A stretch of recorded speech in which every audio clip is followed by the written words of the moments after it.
Le ton est donné pour la 3e édition du mois du patriotisme burkinabé. Cette année, c'est le lien entre culture et développement économique qui sera renforcé. Et c'est le seul titre au menu de cette édition. Dames et messieurs, bonsoir et merci de vous informer sur la télévision de la famille.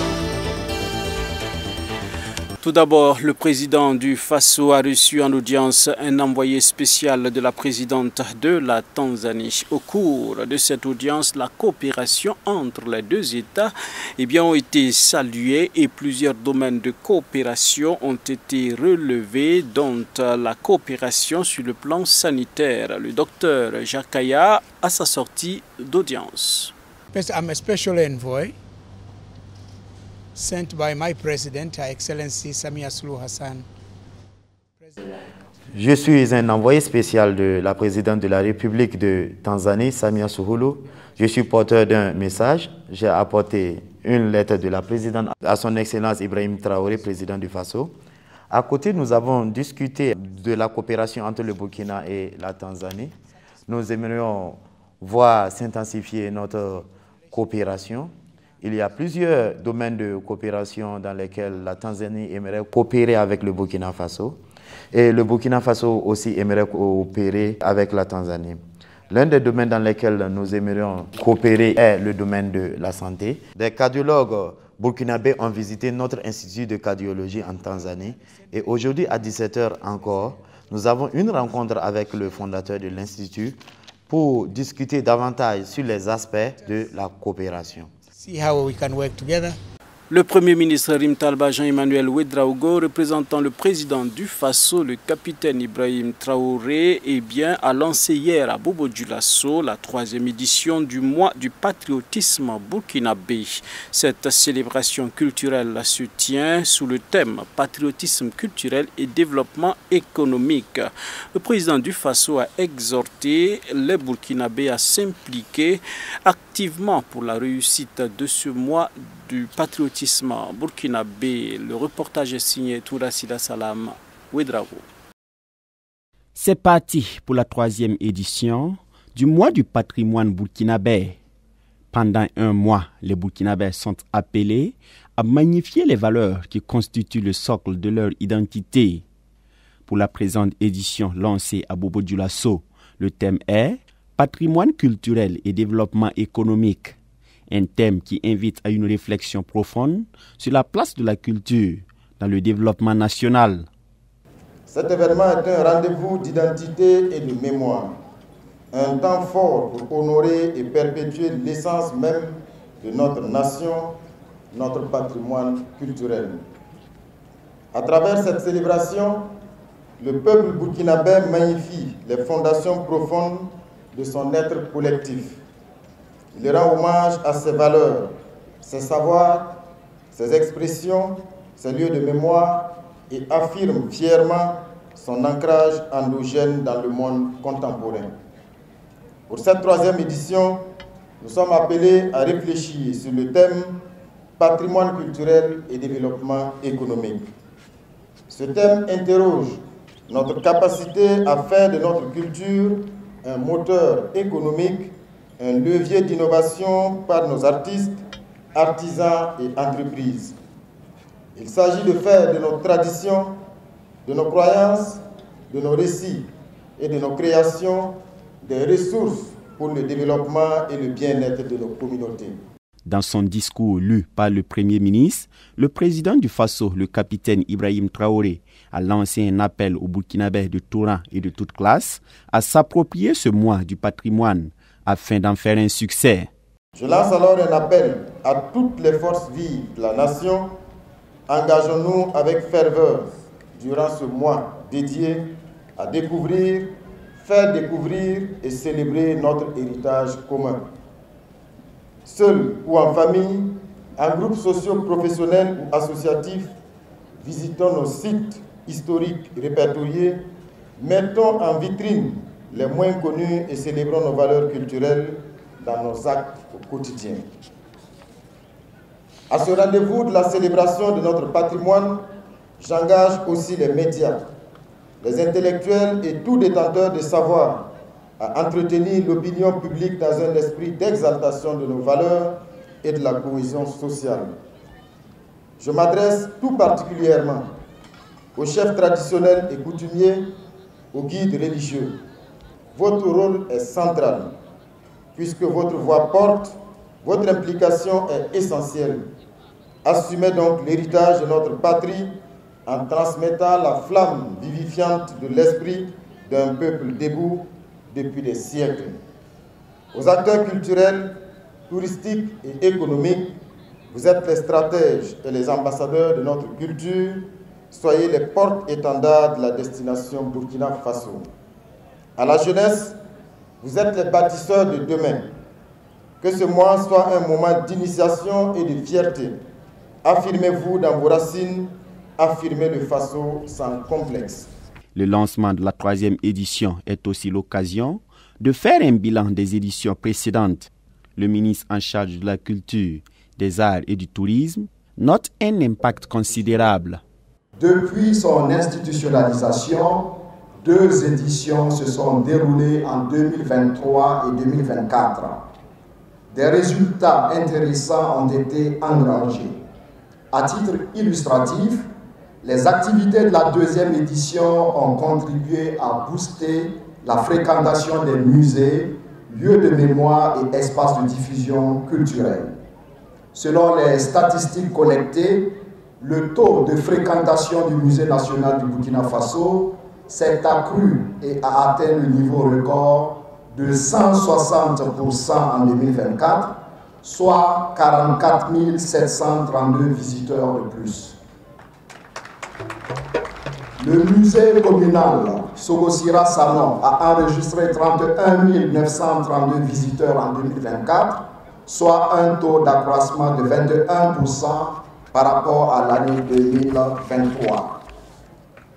Le musée de Gawa a enregistré 5 043 visiteurs en 2024, ce qui correspond à une augmentation de 177% par rapport à l'année précédente. Cette célébration culturelle a été instituée en avril 2023. Le mois du patrimoine burkinabé se tient donc chaque année du 18 avril au 18 mai. L'organisation de la journée nationale de promotion de la gastronomie burkinabé, la célébration de la journée du patrimoine mondial africain sont en haute activité au programme de cette 3e édition. L'église des Assemblées de Dieu Samandin a été le théâtre d'une conférence publique initiée dans le cadre de l'activité dénommée 48 heures de charité. Eh bien, c'est un cadre d'échange à porter sur le thème les défis et les besoins spécifiques des veuves et orphelins dans notre société. Quelle est ma participation? Une thématique qui a été épulchée par d'éminents panélistes. Étaient présents pour nous Toundasida Salam Ouedraogo et Gédéon Tapsoba. Les défis et les besoins spécifiques des veuves et des orphelins dans notre société. Quelle est ma responsabilité? Les panélistes, pas des moindres, se sont d'abord attelés à identifier les défis et les besoins qui sont de plusieurs ordres. D'abord, il y a les défis d'ordre psychologique et mental. Je veux dire que quand un enfant perd son père, quand une femme perd son époux, il y a cette violence psychologique, il y a ce manque, ce vide, cette absence-là qui frappe déjà le cœur de ces personnes. Le deuxième aspect qu'on a soulevé, c'est ce que j'appelle la violence sociétale, c'est-à-dire des pratiques et des coutumes qui font que quand le mari meurt, la veuve est complètement dépouillée par la belle famille, par certaines belles familles, c'est pas tout le monde, il ne faut pas faire d'amalgame, certaines belles familles qui prennent le matériel, le salon, la maison, le toit, rien, on prend tout à la veuve, on ne lui laisse pratiquement rien. Troisième défi, c'est le manque de moyens matériels, la nourriture, le toit, les habits, les moyens pour mettre les enfants à l'école. Des pistes de solutions allant des mesures politiques jusqu'à l'implication individuelle et collective de la société ont en outre été proposées pour soulager ces veuves et orphelins. J'ai d'abord proposé une solution de concept en disant qu'au Burkina, c'est vrai qu'on exprime la charité, la solidarité, mais si on pouvait réellement avoir un nom pour notre concept, comme ce qui se fait au Sénégal, qui est la Teranga. Et ensuite, en Afrique australe, c'est en Afrique du Sud, Zimbabwe, toute l'Afrique australe, qui est l'Umbutu. C'est-à-dire que je ne peux pas exister sans toi. C'est-à-dire que j'existe parce que toi tu existes. Donc je ferai tout pour que nous puissions exister ensemble. À l'endroit de ces fidèles et même des autorités, je pense qu'il faut faire tout pour qu'il y ait un fichier. Pour qu'on puisse savoir un statut spécifique pour les veuves et les orphelins. Parce que le statut de veuve et d'orphelin n'est pas spécifique au Burkina Faso. Ce statut est mentionné dans le code des personnes et des familles. Donc ce n'est pas spécifiquement pour la veuve et l'orphelin. Maintenant, ce que j'ai fait aussi comme proposition, au niveau de l'Église, c'est en plus, comme mon collègue l'a si bien dit, mettre en place une plateforme pour la gestion et les besoins des veuves et des orphelins. J'ai pris l'exemple sur ce texte biblique de la multiplication d'un pain, où Jésus dit aux disciples qui sont venus lui dire, mais il faut envoyer les gens vers les villages pour qu'ils puissent se nourrir. Jésus a dit à ses disciples, donnez-leur vous-même à manger. Une manière de nous dire, donnons-leur nous-mêmes à manger, occupons-nous nous-mêmes de ces veuves et de ces orphelins. Parce qu'il faut que nous sachions en tant que chrétiens que Dieu ne descendra pas du ciel pour s'occuper des veuves et des orphelins. C'est à nous de le faire et nous pouvons le faire parce que nous avons tous quelque chose à donner. Parfois une prière, parfois un sourire, parfois prendre de la nouvelle, une visite et puis parfois aussi donner un peu d'argent, un bout de pain, de la nourriture, des habits peut-être qu'on porte mais qui sont encore neufs. Au lieu de les jeter, on peut les donner de manière respectueuse à ces veuves et à ces orphelins pour leur permettre d'être un peu soulagés. Et après nous allons... Cette conférence publique s'inscrit dans le cadre des 48 heures de la charité, une initiative qui entend apporter du réconfort à ces personnes en détresse. L'initiative est là pour soutenir les veuves et les orphelins, comme son nom l'indique, 48 heures de charité. Nous visons en fait à apporter aussi d'une manière ou d'une autre notre soutien à ces veuves, à ces orphelins, participer à construire vraiment une société meilleure, participer à donner encore du sourire à ceux-là qui n'en ont pas, dont les veuves et les orphelins, qui n'ont pas choisi leur statut. Plusieurs activités ont ainsi marqué cette édition, qui est la deuxième du genre. Ce matin, nous étions dans des centres d'orphelins. Voilà. Nous avons visité des enfants orphelins et également nous sommes allés dans la commune de Samba. Nous sommes entretenus avec des femmes veuves. Voilà. Et ensuite, nous tenons la conférence ce soir.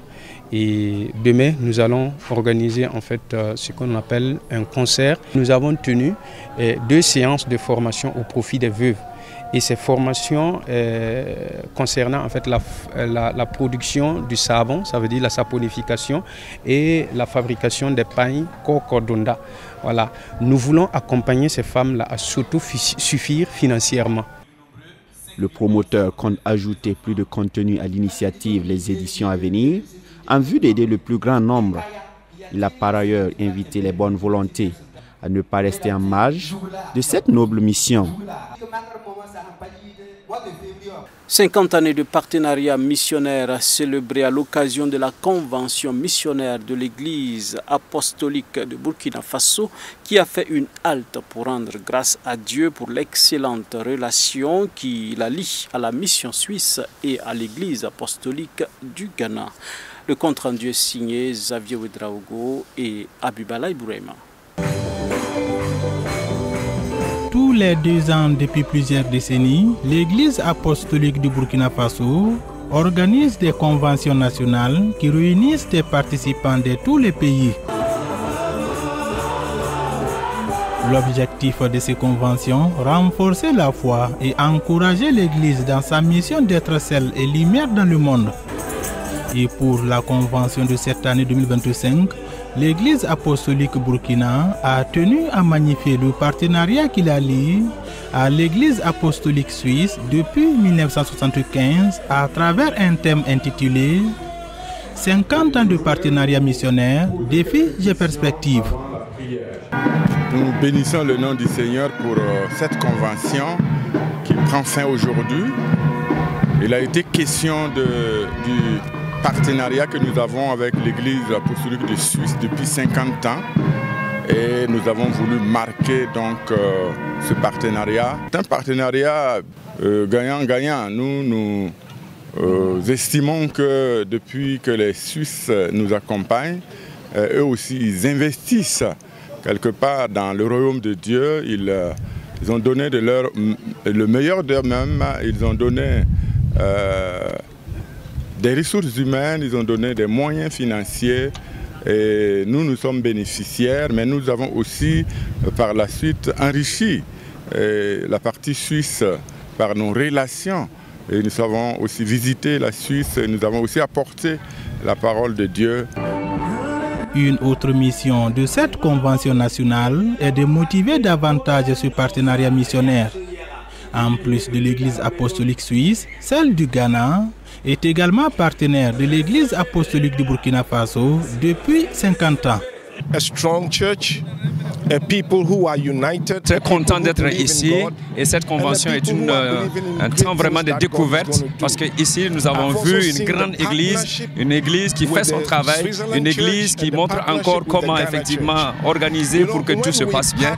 Et c'est aussi un temps de 50 ans de partenariat avec le Ghana et la Suisse et nous avons vu de grandes choses qui sont dites et nous croyons bien sûr qu'encore plus de grandes choses seront faites encore.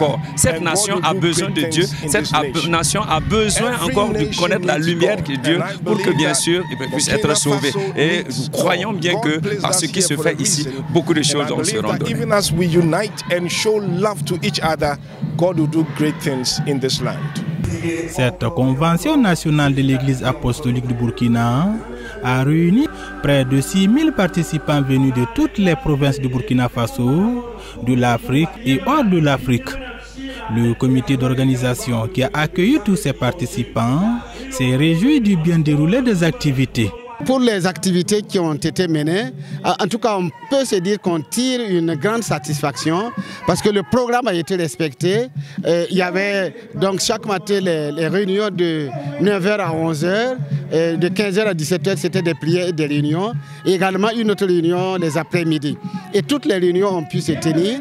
Et comme le thème le disait, un partenariat donc avec la Suisse, cela a été célébré hier samedi. Et nous avons entendu beaucoup de témoignages par rapport à ça. En tout cas, on peut dire qu'on est satisfait du programme qui a été déroulé depuis le début de la convention jusqu'à ce jour. Le président de l'Église apostolique du Burkina Faso a exhorté les participants à mettre en pratique ce qu'ils ont reçu au cours de cette semaine de la convention. Il leur a également demandé d'apporter l'amour de Dieu à travers leur vie de tous les jours et d'être des hommes de paix surtout. Et c'est sur cette note que nous mettons un terme à cette édition. Dames et messieurs, merci de nous avoir suivis. Prenons rendez-vous la semaine prochaine pour d'autres actualités sur la télévision de la famille.